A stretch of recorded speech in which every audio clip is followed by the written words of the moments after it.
இவங்க 2 பேரும் ஒருத்தர் மேல ஒருத்தர் கொட்டுற அன்பையும் கண்மணி வீட்டுக்கு வந்த பிறகு அன்பு வந்து, நீங்க வந்தது எனக்கு ரொம்ப சந்தோஷம். நீ வருவேன்னு நான் நினைக்க கூட பார்க்கல. ஆனா என்ன இருந்தாலும் வந்து உனக்கு பாசம் இருக்கு. அதனால வந்துட்டேன். பரவால்ல. நம்ம நம்ம புருஷன் பொண்டாட்டிக்குள்ள என்ன பிரச்சனைனாலும் பேசி தீர்த்துக்கலாம். ஒரு மனசு விட்டு ஒரு 5 நிமிஷம் பேசணும்னா சரியா போயிரும். எல்லாத்துக்கும் பிரச்சனைக்கும் தீர்வு இருக்கு அப்படின்னு சொல்றாரு. ஆனா கண்மணி வந்து நான் அத்தைக்காக மட்டும் தான் வந்திருக்கேன். உங்களுக்காகலாம் ஒண்ணும் வரல அப்படின்னு சொல்றாங்க. சரி, சரி. நீ ரொம்ப கோவப்படாத. நீ என்ன பத்தி எதுவுமே நினைச்சுக்க தேவையில்ல. நீ வந்து அம்மா கூட இருந்து அம்மாவ கவனிச்சுக்கிட்டாலே போதும். அப்புறம் நம்மள பத்தி அப்புறம் பேசிக்கலாம் அப்படிங்கிறாரு.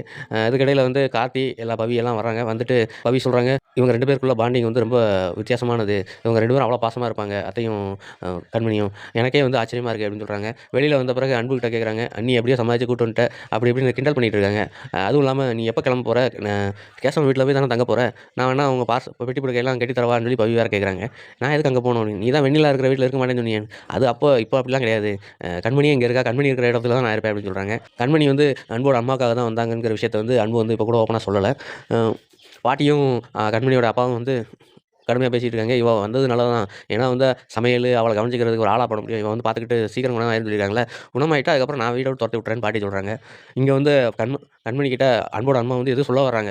வெண்ணிலாவ பத்தி சொல்ல வராங்க. வெண்ணிலான்ட்டு. ஆனா வாயில வார்த்தை வரமாட்டேங்குது.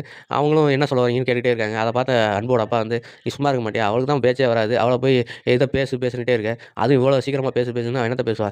நீ வந்து அமைதியா இரு. ஒழுங்கா அவள கவனிச்சுக்கிறதா இருந்தா கவனிச்சுக்கோ" அப்படி இப்படின்னு சொல்லிறாரு.